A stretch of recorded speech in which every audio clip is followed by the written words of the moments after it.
Alhamdulillah Rabbil Alamin. Allahumma salli wa sallim ala sayyidina Muhammadin wa ala alihi wa sahbihi ajma'in. Nawayna ta'allum wa ta'lim wa nafa' wa intifa' wa tadhakkur wa tadhkira al-ifada wal istifadah wa hatha ala tamasuki bi kitabillah bi sunnati rasulih sallallahu alaihi wa sahbihi wasallam wa dilalata ala al-huda wal khair ibtigha wajhillah mardatihi wa qurbi wa thawabi subhanahu wa ta'ala. Allahumma ya man maqalidul umuri kulliha biyadihi wa ilayhi yarji'ul amru kulluhu ya fattah ya alim. افتح علينا وعلى أهلنا فتحا قريبا يا فتاح يا عليم يا فتاح يا عليم يا فتاح يا عليم. اللهم ارزقنا علما لدني ومشربا صافي الهني يا وهاب يا غني يا وهاب يا غني يا وهاب يا غني. ما بعد، إلى قوله إمامة العدل أولى من الفاسق وإن كان الفاسق أقرأ وأفقه لأنها أقرب للقبول. إمامة البالغ أولى من الصبي وإن كان الصبي أقرأ وأفقه للخلاف إمامة الصبي. إمامة الحر أولى من إمامة العبد والمقيم من المسافر والحلال من ولد الزنا. يستوي العبد الفقيه والحر غير الفقيه والأعمى والبصير إلى آخر ما قال المؤلف. Masih pembahasan tentang orang yang berhak atau yang pantas untuk menjadi imam di dalam sholat berjamaah. Kemarin kita sudah membahas tentang beberapa sifat-sifat imam. Di antaranya yang paling layak dan pantas untuk menjadi imam adalah al-faqih, orang yang ahli fiqih atau yang memahami hukum-hukum syariat, terutamanya di dalam syariat, di dalam hukum-hukum salat. Di dalam keadaan apapun, orang yang ahli fiqih itu lebih berhak untuk dikedepankan, termasuk di dalam perkara pernikahan misalnya. Kalau ada orang yang ahli fikih maka itu dikedepankan, dikedepankan. Jadi kalau ketika pernikahan orang yang paham syariat fikih itu dimajukan kalau bisa. Karena sah atau tidaknya pernikahan itu para ahli fikih yang memahami, terutama fikih di dalam bab pernikahan tersebut, itu yang lebih memahami. Nah, kemudian begitu juga kita bahas kemarin, setelah orang yang ahli fikih lalu kemudian al-aqra, yang bacaannya lebih fasih. Dalam riwayat dikatakan juga, dalam pendapat yang lain dikatakan al-aqra itu adalah orang yang paling banyak hafalannya. Padahal bukan yang paling banyak hafalannya yang pantasnya jadi imam, tapi al-aqra itu al-asah, yang paling sahih bacaannya, yang paling sahih bacaannya. Kemudian al-awra', orang yang paling warok. Oh, paling warok luar biasa. Tapi tetap yang banyak pemahaman di ilmu hukum syariatnya, fikihnya itu lebih dikedepankan. Kayak misalnya pernikahan itu ya. Itu masalah pernikahan ini banyak sebenarnya yang salah kaprah. Alhamdulillah sekarang banyak pernikahan itu didikte ya. Ditalqin langsung sama orang alim. Jadi insya Allah itu lebih sah pernikahannya. Kapan hari itu ada pernikahan yang pernah kita hadiri, itu dicoba sebelum nikah, itu dicoba sama walinya, sama yang mau menikahkan. Ditanya sudah hafal, cara jawabnya sudah, pakai bahasa Arab, Indonesia bahasa Arab, sudah hafal jawabnya, iya. Coba kayak gini misalnya, Coba ya, saya bacakan. Kata si wali ini. Ini belum dimulai ini pernikahan ini. Kalau saya mengatakan angkahtuka wa zawwajtuka makhtubataka fulana binti fulan atau binti fulan binti fulan bil mahar kada rupiah. Disebutkan caranya nih. Lalu jawabnya apa? Dia yang rejal jawab, yang laki tadi itu calon suami jawab. Jawabnya gobil tu nikah wa taswija bil mahar madkur. Di belakang ada orang yang ngomong sah katanya. Ini padahal contoh ya. Tapi di belakang mereka sah, ayo tokno panganan nih. Keluarkan itu makanannya. Bingung orang-orang. Loh ada apa? Ya sudah sah. Ternyata apa sih duduk di belakang itu yang ngomong sah itu yang paham fikihnya. Yang paham fikihnya. Kenapa pernikahan itu guyonnya temen. Guyonnya, bercandanya beneran. Itu salah satu yang beberapa daripada masalah yang kalau guyon jadi beneran, itu ya nikah. Antum guyonan, antum punya anak perempuan, antum guyon sama satu arek, ente tal sini. Terus dia jawab gebil tuh, sudah anak ente jadi suami, jadi istrinya dia. Walaupun guyon. Utama. Terus salah satunya ya talak. Talak itu hati-hati. Hatta suami istri yang main film, artis. Dalam film itu ya, main film suami istri, di dalam film tersebut mengatakan ceraikan saya, terus satu yang mengatakan iya kamu saya ceraikan, itu sudah cerai. Kenapa? Jangan main-main dengan talak. Loh aku kan cuman guyonan, loh enggak pakai. Loh aku kan cuman acting, loh enggak pakai. Hati-hati. Hati-hati, enggak benar. Ada beberapa masalah yang itu nanti insya Allah di bab yang masalah pernikahan dan lain sebagainya. Itu pentingnya fikih. Nah, kemudian pembahasan hari ini juga adalah imamatul adl aula minal fasik. Keimaman seorang yang adil itu apa? Orang yang adil itu lam yartakib kabira wa lam yusirru ala saghira. Itu adil. Orang yang adil adalah imam yang adil itu adalah imam sholat ya ini ya. Adalah imam yang tidak melakukan perbuatan dosa besar dan tidak terus menerus melakukan dosa kecil. Itu imam yang adil. Ekstrimnya, maaf. Orang jika ada orang yang biasaan merokok sama orang yang tidak merokok, maka kedepankan yang tidak merokok. Kalau sama-sama posisinya, sama-sama ahli fikihnya ya. Sama-sama ahli fikihnya, sama-sama banyak bacaannya, lalu maka dikedepankan. Kenapa? Karena sepakat sudah kalau merokok hukumnya makruh. Makruh itu kalau terus-menerus jadinya dosa kecil yang dilakukan terus-menerus. Itu makruh.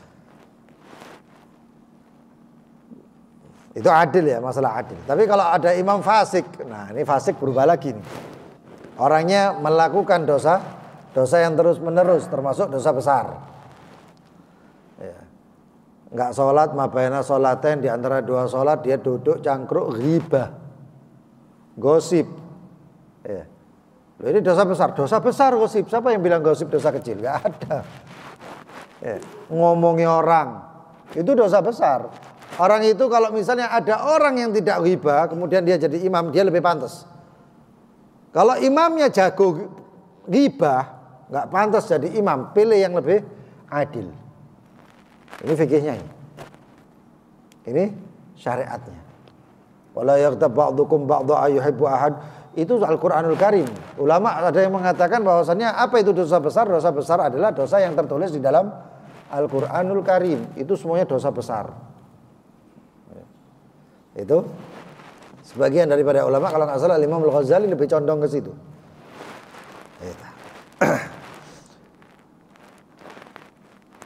Jadi kalau dilihat Imam Adil itu lebih utama daripada orang yang fasik.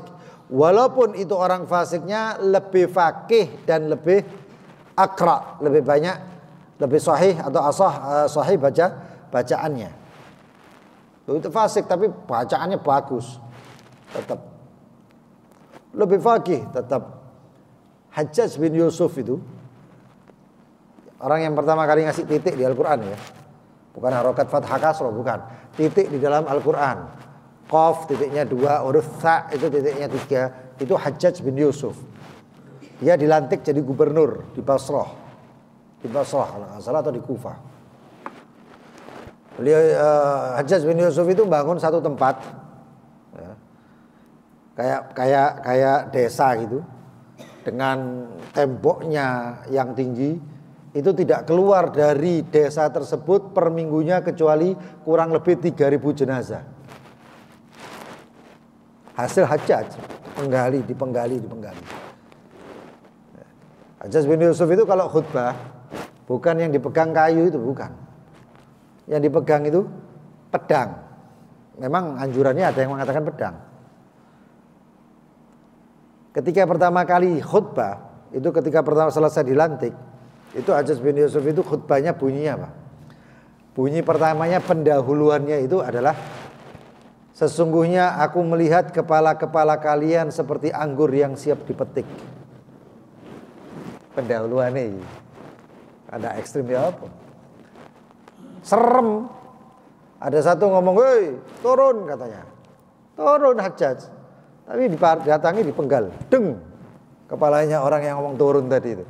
Balik lagi, sekut semua, diam satu masjid, nurut. Itu Hajjaj bin Yusuf. Orangnya top, Al-Quranul Karim hebat, Hajjaj bin Yusuf itu. Yang ngasih tanda titik di Al-Quran Hajjaj bin Yusuf. Tapi Hajjaj bin Yusuf tetap jadi imam sholat, sedangkan Imam Hasan al-Basri, Imam Muhammad bin Sirin, imam-imam yang lain di belakangnya jadi makmum. Di belakangnya jadi makmum. Tidak peduli Hajjaj bin Yusuf. Saya gubernurnya, saya pemimpinnya, saya lebih hak. Karena memang pemimpin yang al-wali, yang kemarin kan sudah dibilang, al-wali atau al-hakim itu mutlak paling berhak walaupun kayak apapun keadaannya. Tapi ya dengan syarat sholatnya benar. Kalau sholatnya nggak benar ya nggak bisa. Kemudian imam li'annaha aqrab lil qabul, karena imam yang adil itu lebih dekat diterimanya sholatnya, dan begitu juga diterima keimamannya oleh orang yang lain. Kemudian imamatul baligh aula, keimaman seorang yang baligh itu lebih utama daripada anak-anak. Ada orang yang kadang-kadang melihat ini anak ini ya, ini nggak punya dosanya nggak banyak, akhirnya dimajukan jadi imam. Dia nggak tahu maksudnya kayak apa itu. Apa mungkin dia itu kepingin benar-benar tasawufnya luar biasa atau ya apa? Jadi anak ini dimajukan jadi imam, dia sholat jadi makmum. Nggak benar. Loh kayak gini ini orang-orang tipe-tipe perusak syariat, walaupun kepingin kesannya baik di dalam Islam. Kadang-kadang orang itu kepingin Islamnya itu kelihatan baik, tapi caranya kemudian salah. Itu. Lalu bagaimana? Orang yang balik lebih hak daripada orang yang masih anak-anak. Itu. Walaupun anak sobi tersebut, anak-anak tersebut, yang sobi tadi itu anak-anak itu, aqra wa afqah, hafalannya banyak, wal faqih. Anggap saja Al-Imam Syafi'i itu umur 7 tahun sudah hafal Al-Quranul Karim. 5 tahun apa 7 tahun. Nah, kemudian ada orang yang seperti Imam Syafi'i muncul, lalu kemudian ada satu orang usianya dewasa. Mana yang dikedepankan untuk jadi imam? Orang yang lebih baligh. Karena ini belum baligh yang satunya, masih anak-anak, sobi. Lil khilaf, kenapa? Karena ada khilaf, perbedaan pendapat tentang keabsahannya keimaman seorang sobi, anak kecil. Nah, kalau antum punya anak laki di rumah, kalau dia sobi, anak ke umur kelas 1, 2, 3 SD, bacaan Fatihahnya bagus, tahiyatnya bagus, takbiratan bagus, enggak masalah. Antum sholatnya di masjid, anak laki-laki tersebut suruh jadi imamnya istri, imam ibunya. Itu enggak masalah, walaupun di situ ada pendapat. Dipegang itu pendapat karena mungkin, jika dia tidak jadi imam, ibunya jadi imam, mustahil anak tersebut melakukan sholat. Berarti sholatnya nggak sah. Masa imamnya wedok, makmumnya laki, nggak sah. Lalu bagaimana? Daripada tidak adanya atau batalnya sebuah sholat jamaah di dalam rumah, maka mengambil daripada pendapat ulama yang lain. Makanya pendapat para imam atau ulama-ulama itu rahmat. Itu rahmat. Kemudian imamatul hur aula. Keimaman seorang yang merdeka, yang orang merdeka yaitu bukan budak, itu lebih utama daripada keimaman seorang budak. Wal muqim, orang yang mukim itu lebih utama dibandingkan orang yang musafir. Wal halal, halal ini apa? Halal itu anak halal, hasil daripada pernikahan yang sah.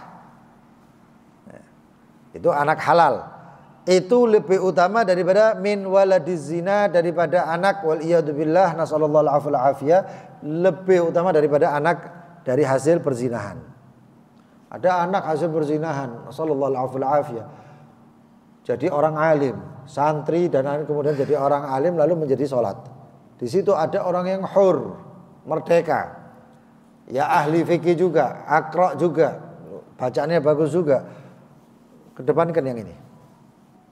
Dibandingkan yang walad halal dibandingkan walad az-zina. Itu bahaya. Nah, ini penting ini sebenarnya, apa namanya? Bab masalah pernikahan ini penting. Ya. Ini pernah kejadian. Menikahkan seorang perempuan, kok subhanallah bapaknya pasrah wali ke kita. Ini repot ini. Kita nggak tahu sebelumnya. Begitu kita tanya, lalu kemudian yang calon lakinya ini, calon suaminya ini baru mu'alaf. Calon laki baru mu'alaf, yang perempuan ternyata setelah kita ngobrol loh kalau begini begitu, perempuan ini hamil sebelum pernikahan. Nah, sekarang dinikahkan. Ini masalah repot sebenarnya. Gak bisa kita asal langsung menikahkan. Ayo. Menikah karena menutup aib itu bisa tidak sah pernikahannya. Ini aib ini, ayo ditutup dengan cara apa? Nikahkan aja, hati-hati, bisa nggak sah. Kenapa? Itu termasuk jenis nikah mukroh, nikah yang dipaksa. Nikah dipaksa itu tidak sah. Kalau tidak sah, nikahnya nggak sah, terus bagaimana nasibnya ini? Ya turunannya nggak sah kabeh, tadi walad zina wal iyadu billah min dzalik. Anak di luar pernikahan karena nikahnya nggak sah. Makanya kalau misalnya antum punya anak laki, ayo kena gak nikah sama dia, kamu ndak tak kasih warisan, dan nggak sah nikahnya itu. Nikahnya mukroh itu namanya, nikah orang dipaksa. Ya, hati-hati. Ya kalau perempuan nggak masalah, kalau walinya wali mujbir, bapak kandungnya atau kakek kandung, abahnya bapak langsung. Itu enggak masalah. Tapi kalau laki itu dipaksa, hati-hati. Oh, dalam nih masalah fikih pernikahan dalam, hati-hati. Nah, kalau enggak ya anak-anak ini kasihan nasab-nasabnya ini, anak keturunan jalur keturunannya yang kasihan. Nah, kemudian yastawil abad wal faqih. Sama, setara budak yang ahli fikih dengan yang merdeka dengan orang merdeka tapi enggak ahli fikih. Budak ahli fikih itu setara dengan orang yang merdeka walaupun orang merdeka tersebut bukan ahli fikih. Wal a'ma wal basir, begitu juga orang yang buta dengan orang yang melihat. Imam Abdullah bin Alawi Al-Haddad itu makfuful basar. Ya, makfuful basar. Imam Ahmad bin Zain Al-Habashi itu beliau basir, bisa melihat. Tapi Imam Ahmad bin Zain salatnya di belakang persis. Jadi makmum. Semua murid-muridnya rata-ratanya yang semuanya itu bisa melihat di belakangnya Imam Al-Haddad. Imam Ahmad bin Hasan Al-Attas begitu juga makfuful basar. Tapi murid-muridnya semuanya salat di belakang jadi makmum. Jadi Sunanul jamaah, sunnah-sunnah salat berjamaah. Wahia katsirah, banyak sekali minha antara lain. Yang pertama al-qiyamu ila salati ba'da faraghil iqamah. Ada pertanyaan, bangunnya makmum ketika duduk-duduk terus kemudian muadzin atau muqim, orang yang mendirikan iqamah qomat. Sampai kapan itu berdirinya orang-orang yang makmum itu? Dikatakan al-qiyamu ila salat ba'da faraghil iqamah, setelah tuntas qomatnya. Allahu akbar, Allahu akbar, la ilaha illallah. Bangun. Imam ya jangan kesusu. Imam jangan terburu-buru. Ya. Harus sabar. Itu ada cara-caranya itu nanti. Wa qila, ada pendapat yang mengatakan inda qaulihi qad qamatis shalah. Ada pendapat yang mengatakan ketika si muqim atau orang yang mendirikan iqamah itu mengucapkan qad qamatus shalah baru. Seperti itu. Illa kecuali idza khafa fawat takbiratul ihram. Kecuali kalau takut, kalau saya berdirinya nunggu qamat selesai, maka nanti saya enggak sempat menemui takbiratul ihram. Maka dia boleh berdiri walaupun qomatnya belum selesai. Atau bahkan walaupun belum qomat. Allahu Akbar gitu langsung bangun dia. Mukimnya keluar mau qomat langsung dia berdiri, enggak masalah. Kenapa? Takbiratul ihram perlu, penting. Takbiratul ihram, takbir pertama imam itu barokahnya luar biasa. Barokahnya luar biasa. Idza ra'aita ahadan la yahtam bi takbiratul ihram la yudrik takbiratul ihram al imam fanfit yadayka minhu. Kalau ada satu orang, nanti perhatikan, kalau misalnya antum punya toko, antum punya perusahaan, terus ngelihat waktunya sholat jamaah ada pegawainya yang mungkin dia itu sering lambat-lambatan ketemu takbiratul ihramnya imam, maka itu membawa sial katanya. Itu bawa sial. Fanfit yadayka minhu. Fanfit itu kayak dikentrokkan tangan. Mau kentrok. Oh kenapa? Karena enggak ada berkahnya orang itu. Sampai seperti itu loh. Sampai seperti itu. Takbiratul ihram hebatnya. Orang yang menemui takbiratul ihram 40 hari terus menerus bara'atun minan nifaq. Orang itu hatinya bebas daripada sifat kemunafikan. Ada yang nambahi bara'at minan nifaq wa minan nar. Bebas dari nifak dan bebas dari api neraka Allah Subhanahu wa taala. Takbiratul ihram ma'al. Kemudian termasuk sunnah jamaah taswiyatus sufuf wal amr biha, merapikan shaf dan perintah untuk merapikan shaf. Wa minal imam akad, dan daripada imam lebih ditekankan. Imam ngadep jamaah, kemudian dilihat. Stau, tagarabu, wa tarasu, wa dadilu, yarhamni yarhamkumullah. Shaf, luruskan, rapikan, rapatkan. Termasuk daripada kesempurnaan sholat. Kalau Sayyidina Umar bin Khattab keliling. Jalan dulu, ada sikil, ada kaki lebih enggak maju, enggak sesuai ya. Karena menyesuaikannya pakai tumit ya, bukan pakai jari, pakai tumit. Pukul, tak. Pakai tongkatnya itu, tak. Itu Sayyidina Umar.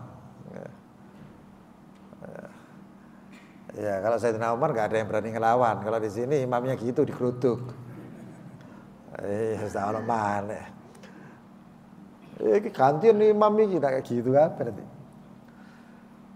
Daripada imam akad, imam lebih dianukan. Dan dimaksud dengan taswiyah meluruskan itu ta'diluha, diseimbangkan. Wa tarasu rapi. Wa wasluha menyambung saf itu adalah saddul faraj. Merapatkan barisannya. Merapatkan barisan itu ya. Enggak harus jentik ketemu jentik mepet gini. Kadang-kadang ada orang yang enggak yang geli dengan itu, yang geli ya, keriabe. Itu kadang-kadang ada satu orang sampai mekangkang ngejar jentiknya kanan kiri nih. Yang kanan kiri mepet-mepet terus ke sana. Kenapa? Geli. Jentiknya diketemukan jentik ini nih, jentik kakinya nih. Saddul faragh itu sampai rapat. Wa taqarrubuha wa tahadhi al-gaimin, kalau didekatkan itu sampai sekiranya ini pundak sama pundak ini hampir nempel. Ada yang mengatakan jika shaf lurus maka hidupnya umat Islam lurus. Kalau antum kepingin, ya, sebagian ulama mengatakan atau ada salah seorang ulama mengatakan apabila engkau ingin melihat bagaimana umat Islam maka lihat shafnya ketika sholat. Miring berarti miring kabeh. Nggak bakal baik kehidupannya. Tapi kalau lurus, ini umat Islam. Sayyidina Salahuddin Al-Ayyubi ketika perang, pembebasan perang melawan tentara salib, itu salah satunya dari shaf itu dilihat. Shafnya kurang lurus, la ilaha illallah, durung iso menang, ayo lagi. Enggak perang lagi, sampai begitu shaf lurus rapat. Nah, ini menang ini sekarang. Kenapa? Genah saiki. Seperti itu. Wal mubadarah ila shafil awal, segera untuk masuk ke shafil awal. Shafil awal ini malaikat istighfar buat orang yang di shafil awal 3 kali. Untuk shaf kedua cuma sekali. Shaf ketiga diguyu malaikat. Shaf pertama 3 kali malaikat istighfar. Allahumma ighfir lahu, Allahumma ighfir lahu, Allahumma ighfir lahu. Kedua Allahumma ighfir lahu. Ketiga tak dapat. Itu shaful awal. Shaful awal yang paling utama siapa mana? Belakangnya imam. Lalu ke kanan. Kalau sudah ada orang belakang imam ke kanan ada, nanti kalau ada orang yang masuk kiri, jangan jomplang. Oh kanan itu lebih baik, kanan enggak diisi. Enggak, harus yang rapi.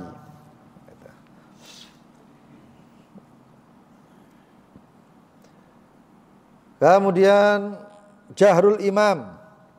Imamnya harus suaranya diangkat ketika pertama bitasmi'. Sami'allahu liman hamidah. Itu yang keras, jahar. Begitu juga takbiratul ihram, lebih utama lagi. Allahu akbar. Harus keras. Tapi kerasnya tidak sampai bengok-bengok gitu ya. Sekiranya Allah makmum itu dengar. Kemudian walil intiqalat, takbir intiqalat, takbir perpindahan. Wassalam, dan juga ketika salam. Assalamualaikum warahmatullahi, itu harus dengar, jahar.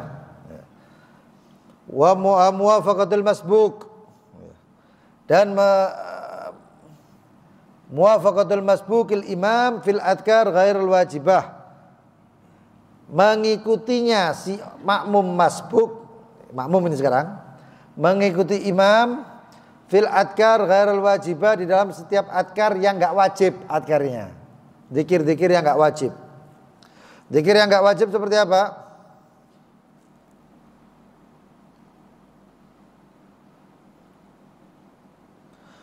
Si makmum mengikuti imam fil adkar ghairil wajibah. Kata tasyahudul akhir. Tasyahud akhir makmum enggak perlu sampai harus melok at-tahiyyat sampai ngepes, itu enggak perlu. Tapi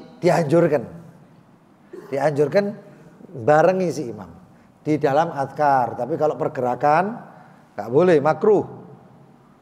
Imam ngangkat, makmum sudah ngangkat duluan. Imam belum sujud, makmum langsung sujud dulu. Itu makruh.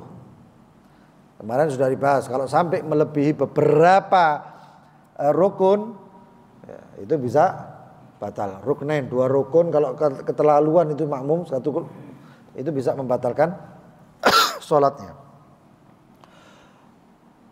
Tapi kalau azkarnya enggak masalah kalau si makmum barengi. Bahkan itu dianjurkan. Yang keenam, ayal tafital imam ilal makmumin min jihati yaminih. Si imam menoleh kepada makmum di jihad yamin, di kanannya. Setelah assalamualaikum warahmatullahi wabarakatuh, geraknya gini. Nah, itu. Antum melihat di masjid-masjid kadang-kadang. Imam enggak noleh sama sekali. Tetap ngadep kiblat, enggak noleh kanan, enggak noleh kiri. Padahal sudah baca adkar. Subhanallah, itu enggak noleh. Padahal itu sunnah noleh. Walaupun nanti ada khilaf ketika di Masjid Nabawi. Imam Ibn Hajar mengatakan enggak boleh, jangan noleh kanan, noleh kiri katanya. Imam Romli mengatakan oh enggak, tetap noleh kanan. Kenapa? Karena dikatakan oleh Imam Ibn Hajar, alasannya Imam Ibn Hajar ini lebih muhibbin kepada baginda Nabi Muhammad. Ya semuanya cinta sama Rasulullah SAW, cuman lebih ta'zimnya lebih kuat. Bahkan kepada para dzurriyyahnya Rasulullah SAW. Kenapa? Karena kalau menoleh ke kanan di Masjidin Nabawi itu membelakangi makam Rasulullah SAW. Imam Ibn Hajar gak mau. Maka bagaimana? Ngadep ke kiri, ngadep ke makamnya Rasulullah SAW. Kalau Imam Ramli mengatakan loh tetap syariatnya Rasulullah, ngadep kanan selesai. Wah, kada insyaallah pembahasan yang akan datang makruhatul jamaah. Kemakruhan-makruhan daripada salat berjamaah. Mudah-mudahan Allah Subhanahu wa taala berkahi kita, bulan Rajab yang lewat diberkahi, bulan Sya'ban kita yang ada diberkahi Allah, diberikan panjang umur sehat wal afiat, tamu bulan Ramadan.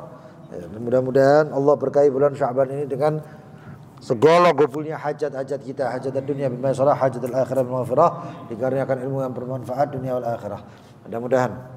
Mari kita sama-sama membaca zikir Selasa seperti biasa. Bismillahirrahmanirrahim. Allahumma ya kafiyal bala ikfina al bala qabla nuzulihi minas sama. Ya Allah, ya Allah, ya Allah, ya Allah, ya Allah, ya Allah, ya Allah. Allahumma ya kafiyal bala ikfina al-bala qabla nuzulihi minas sama. Ya Allah, ya Allah, ya Allah, ya Allah, ya Allah, ya Allah, ya Allah. Allahumma ya kafiyal bala ikfina al-bala qabla nuzulihi minas sama. Ya Allah, ya Allah, ya Allah, ya Allah, ya Allah, ya Allah, ya Allah. Rabbana anfa'na bima 'allamtana, Rabbi 'allimna alladhi yanfa'una, Rabbi faqihna batin lana fi dinina wa ahli al-qudri untha wa dhakar. Rabbi wafiqna wa wafiqhum lima tartadi qawlan wa fi'lan kahrama warzuqil kulla halalan daima. Atqiya ulama nahda bil khairi wa nukba kulla syar. Rabbana aslih lana kulla syun wa aqirra bil ridha واقضي عنا ربنا كل الديون قبل أن تأتينا رسل المنون واغفر واستر أنت أكرم من ستر وصلاة الله تغشى المصطفى من إلى الحق دعانا فيه للناس الشفاء وعلى الآل الكرام شرفاء وعلى الصحب مصابيح الغرر. اللهم اهدنا بهداك واجعلنا ممن يسارع ولا تولنا وليا سواك ولا تجعلنا ممن خالفه. حسبنا الله ونعم الوكيل. ولا حول ولا قوة إلا بالله العلي العظيم. صلى الله على سيدنا محمد وآله وصحبه وسلم. يا ربنا اعترفنا وأننا أسرفنا على أسرفنا فاتب علينا التوبة واغفر لكل هوبة واستر لنا العورات